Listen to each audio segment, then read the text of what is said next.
Hi hello নমস্কার। ভারতীয় team Asia কাপে তাদের প্রথম ম্যাচ খেলবে ইউএইর বিরুদ্ধে। এই ম্যাচ খেলা হবে 10ই সেপ্টেম্বর বুধবার রাত 8টা থেকে। ভারতীয় টিম এই ম্যাচে 3 স্পিনার ও 3 ফাস্ট বোলার কম্বিনেশন খেলাতে পারে।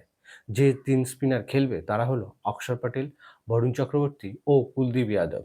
আর যে 3 জন ফাস্ট বোলার খেলতে পারে তারা হলো হার্দিক পান্ডিয়া, জসপ্রীত বুমরা ও আর্শদীপ সিং। ভারতীয় টিম ইউএইর বিরুদ্ধে যে সম্ভাব্য প্লেইং 11 খেলাতে পারে সেই টিম হলো অভিষেক শর্মা, সঞ্জু স্যামসন, শুভমন গিল, সূর্যকুমার যাদব, তিলক বর্মা, হার্দিক পান্ডিয়া, অক্ষর প্যাটেল, জসপ্রীত বুমরা, আর্শদীপ সিং, কুলদীপ যাদব ও বরুণ চক্রবর্তী।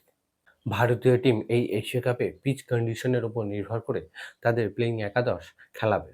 কিন্তু আপনারা অবশ্যই কমেন্ট করে জানান যে ভারত এই ম্যাচের জন্য কোন কম্বিনেশনে বা কোন প্লেইং একাদশ খেলাতে পারে। আপনারা অবশ্যই কমেন্ট করে জানান।